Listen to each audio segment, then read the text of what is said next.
Good evening and welcome to Freedom Fridays. I am Lady Deborah Wiggins and I have the honor this evening of welcoming you. Bishop has called us to a code red, culture of debt elimination. So tonight we're going to be interviewing an entrepreneur that is going to share principles with us that will help us in our everyday life. But definitely these principles will be beneficial to those of you that have a business or may be considering starting a business, or maybe even you are relaunching your business. You're going to want to grab a notepad, you're going to want to grab something to drink, and you want to make yourself comfortable so you can enjoy this time. I am going to be interviewing Brandi Felton. That's right, Brandi Felton from the Makeup Bar. In this interview, she is going to be so open and so candid. So get ready for this interview with Brandi Felton. Hey, I'm Lady Deborah Wiggins, and I am here at the Makeup Bar with Brandi Felton. Good morning, Brandi. Good morning. How are you today? I'm great. Listen, thank you so much for agreeing to be a part of Freedom Friday. You're welcome. I know this is a big step for you. It is. But listen, when Bishop asked Brandi to be a part of Freedom Friday and she said yes, he was ecstatic. He was so excited that you did not say no. Because I'm not much of a talker. Well, thank you so much for agreeing to do this. Now, listen, I want to start by congratulating you on 10 years of business. 10 years. 10 amazing years. 10 amazing. You're gonna have to talk a little bit more than this, Brandi. This is an interview. I know you say you're supposed not to ask the questions. No, I'm telling you, congratulations. Thank you. It has been a journey, but it has been quite amazing, quite eventful. I wouldn't change it for nothing. Yeah. Listen, I was here with you in the very beginning when you would sit in the shop some days and have no one come in for your services. Nobody. And then you had one person I can remember that was your faithful client that would come every week. Yeah, all it takes is one. And one client that would come every week. Yeah. And then before we know it, all of a sudden, here we are 10 years later, and you have a solid, successful business. Yes. I tell the young ladies that I train all the time that I tell them that story. I tell them that I came here and I sat here when it was no one here. I came every day. I came every Saturday, and I sat here every single day, even when no one came through. And that was me being consistent, sticking to something that I truly believed in. Right. And so I laugh now when people say that they can't get in with me because I'm booked, because I remember the days when...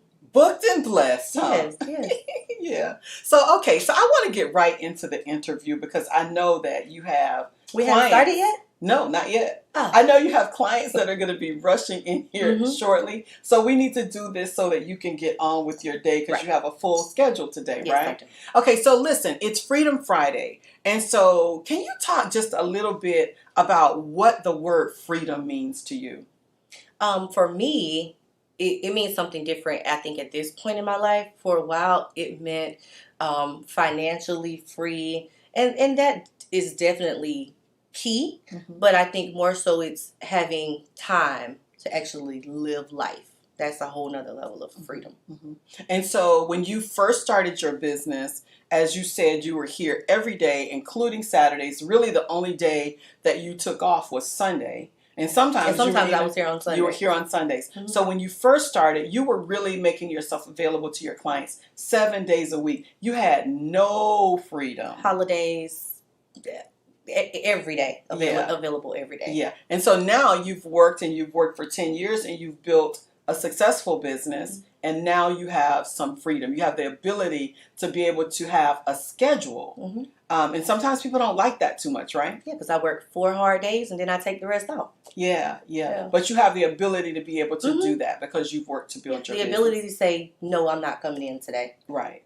And we don't always have that as entrepreneurs. When you first start a business, you don't always have the ability to be able to say no. You have to open and you have to make yourself flexible so that you can build your business, right? Okay, so one more question before we move on. The word success.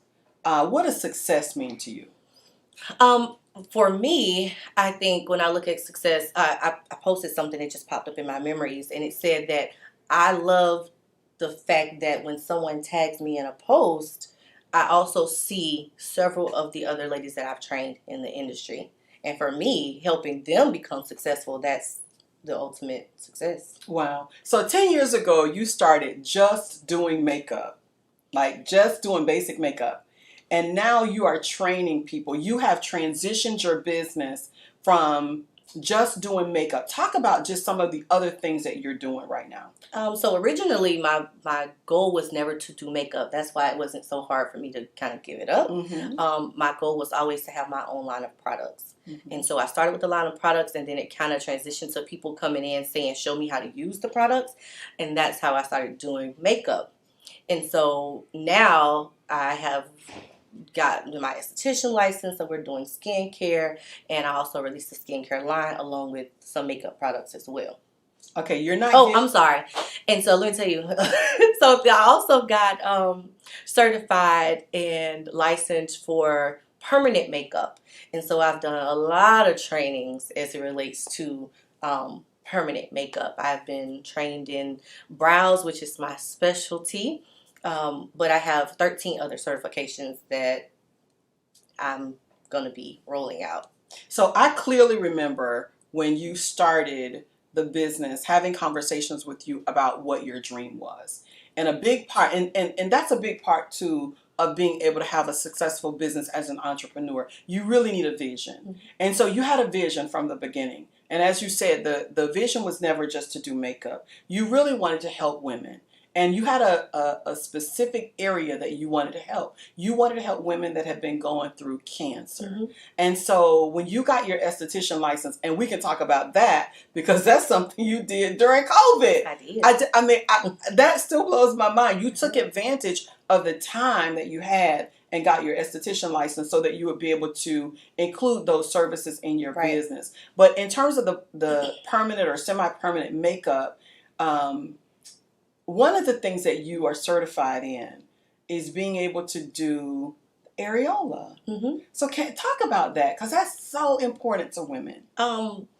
That's something that I've had wanted to do when I first got into permanent makeup. Right. And I actually ran across a lot of women doing their brows that had lost their brows due to cancer. And then, we have people that we know that were directly affected. And these women, they go through so much. And then there's not a lot of people who look like us that offer this service. Mm-hmm. So they go through, having cancer, and then they go through getting, their breasts redone. And then they are left with just skin and a scar. And so what I recently have become certified in is 3D Areola Construction. And it gives them what appears to be a real nipple. Wow. Mm-hmm. I can't wait. Now I'm ecstatic about you really beginning to engage in that service, because that is going to be a blessing to so many women. I'm excited about that. So many women. You have continued to grow and continued to transform your business from one level to another. And you've done that, of course, over the course of 10 years. But starting out with just doing basic makeup, and then transitioning from that to doing semi-permanent, and now as well being able to offer esthetician services. Mm-hmm. I've had a facial here. Mm-hmm. Pretty good, huh? Fell asleep on the table both times. And so what I'm saying is I'm really excited for you, because I see your business continuing to grow. I see you as an individual continuing to grow, so that you have the ability to be able to continue to grow your business. Thank you. Yeah. So keys to success. What do you believe are some keys, some things that you have had to apply that have made you successful? Number one is do it. Start it today. Don't keep putting it off until you have enough money or until you have the plan all figured out. Okay? A lot of times we wait and we think that, we have to have a certain amount of money to fund your dream. It's a saying that says that if you have enough money to fund your dream, that means your dream ain't big enough. And so I started my business with $50. And so from $50, and when I made my first 6 figures, I was ecstatic. Your first what?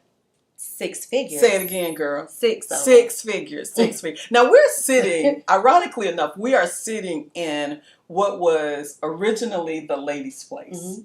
And you actually started where? Here. In this little space Mhm. with me in the ladies' place. We put a little space in the corner Right. for you to be able to begin. Mhm. And now, you know, she's in 2 spaces in the village square, occupying 2 spaces. Soon to be 3 spaces. I hope so. I ain't in trying to get the nobody village kicked square. out, but Yeah, because you need the space for the business to continue to grow. You said something that is important. Just get started. Mhm. So you're saying you started your business with $50. Mhm. How in the world did you start a business with $50? I don't even know. You don't even know. I just did it. Yeah. I bought the first bundle of samples of cosmetics to try, and it worked. And that goes into my next, principle is do your own research. A lot of times people, they go and they buy these ebooks and they buy these vendor lists, and they're looking for a shortcut. Mhm. There's no shortcut to success. There's no shortcut to success. Do your own research. It'll save you a lot of money and a lot of time if you just take the time to research what it is that you're doing. Wow, do your own research. So the first principle was just get started. Mm-hmm. Don't wait until you have what you view as enough money. Mm-hmm. Take what you have and go ahead and get started. Mm-hmm. Secondly, do your own research. What's number 3? Never stop learning. Always be a student. I know a few times I told you, I was like, I ain't taking no more classes. I am done. And then 3 months later, I'm like, oh my God, this is just training I want to go to. And I think there's always room to grow and learn different things and introduce new services to your business, regardless if it's a service business or if you're selling a tangible product. Wow. I have watched you make major sacrifices to be able to go to training classes. I was mind blown when you went to the first one, but when you went to the second one and then you enrolled in esthetician's classes, I was like, this is amazing because it literally sets you up to be able to do what you're doing today. Yeah, I believe that, when you make the investment, the return will come. Mm-hmm. You ain't gonna get nothing. Right. You ain't gonna get something from nothing. Right. And in all honesty, you weren't really focused on the amount of money that you were going to make. Right. You were focused on what? It's my passion. It's what I enjoyed doing, and that's kind of like my next point. You want to make sure that it's something that you actually love to do because it doesn't feel like work. I can literally be here all day, and I genuinely love it. And so it doesn't You feel actually like could work. be here all day, 7 days a week, but you figured out that your body wasn't going to handle it. Nobody said no. Yeah. So that's important. You never ever stop learning, and you do what you are passionate about. Make sure that it is something that you love. Do you have another one? Of course, I have another one. Consistency is key, and that is as it relates to your brand. I tell the young ladies all the time, I'm not willing to jeopardize my brand. I'm not willing to jeopardize my brand as far as the clients that I take, and I'm not willing to jeopardize it with the people that I keep in my environment. And so if you don't have my same spirit and you can't, push the brand of what I've already built, then I'm not willing to jeopardize Because it. B. Michelle is a brand. It's a brand. Yeah. So everybody knows you as Brandi from the makeup bar. But your business is really It's B. Michelle. is B. Michelle. Now, how did you get to that? Well, I needed an official business name, and so it was just easier for me to just take my name. Right, because the makeup bar would have been kind of limiting, right? Yeah. And I just have so many other streams of income that I can put under one umbrella. I believe in streams of income. You believe in what? Multiple streams of income. Multiple streams of income. I have at least 5. This is just one. Wow. So B. Michelle, Brandi Michelle Felton of the Makeup Bar, is a successful entrepreneur. So I want to close with this. People say, oh, start a business. You should start a business. So do you believe that entrepreneurship is for everybody? No. Somebody got to work the businesses. Oh. it's everybody is not built for it. Everybody is not built for it, and I want us to, as entrepreneurs, to normalize it being okay for someone to not want to own a business. Everybody doesn't have the desire to, and everybody just doesn't have the ability to, and that's okay. Yeah. Okay. So everybody is not necessarily equipped to be an entrepreneur, but since we're talking Freedom Fridays, we've given principles for people that, I mean, really these principles could be applicable in almost any area of our life, but specifically for entrepreneurs. But I want to say this, you may not be an entrepreneur. Everyone might not be, but everyone should invest. What you said is you believe in multiple streams of income. Right. Scripture says 7, maybe even 8. Everybody should have more than one stream of income. Correct. We learned something during COVID, right? Yeah. So how did COVID affect your business? Well, I was shut down for 2 months. So luckily at the time I had other streams of income, and I don't want to sound insensitive to the people who didn't do so well during COVID, but that was exactly what I needed. It was the best thing that happened to me. It allowed me to refocus and remember what my initial desire was, which was my product line. And so I developed the product line, launched the product line, sold out a few times, all during COVID.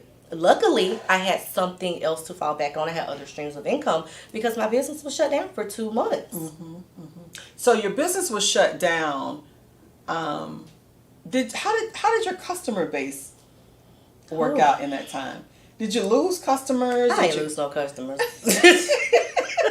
I didn't lose any customers because this is another point. My customer service is on point. Say that again. Say it and again. A lot of times. Say it again. No. Back it up. My customer service is on point. It's on point. I have 1,400 5-star reviews. And 9 out of 10 of them. 1,400 5-star reviews. Yes. That's and most of them speak of the way I treat my clients. My work is great, but I treat my clients right. Do you ever meet a new client? When they come in and it's their first time? I ain't never met a stranger in my life. Wow. No. So someone that's coming into your business and they're coming in for the very first time, you make them feel like they've been here for years. Yeah, and before they come in, they already feel that way based on how I manage my social media presence. Okay, so you rolled into that. Let's talk about that for a little bit. Your social media. How important is a social media presence, particularly in this day and age, to an entrepreneur? It is very important, although you can't allow that to be the only way you do business, because if social media goes away tomorrow, which it could. How are people going to find you? But it's very important. You're just not going to see me post certain things, and I'm going to be very versatile in what I post. So you're going to see pictures of me and my daughter, me and my mom. You're going to see pictures of me and my brother. Sometimes. You'll see, me go to church. You're going to see me go out. And it's very versatile. So people feel like you're just like them. You're a real person. You're a real person. Yeah. And they like that. When they come in, they automatically will recognize me when they, walking down the hall. I have clients come in all the time and they're like, girl, we already friends. And so that's how I have got clients. If they go down my page and all they see is browse, what is going to make them really want to come in? Yes, my brows are great, but 9 times out of 10, it's the personality behind the person. You're the brand. You are the brand. So Brandi Michelle Felton is a brand. And I have been out with Brandi in public and people say, oh, I know you. You're Brandi from the makeup bar. And so I'm saying that to say you really are a brand. And again, it's been 10 years and you have worked to develop this successful business. And I just want to say again, congratulations on 10 years. But thank you so much for being a part of Freedom Friday. Thanks for the invitation. And I hope that the principles that Brandi has shared are a blessing to you and that you're able to take them and you're able to apply them in your life so that you can be successful in any area of your life, not just as an entrepreneur.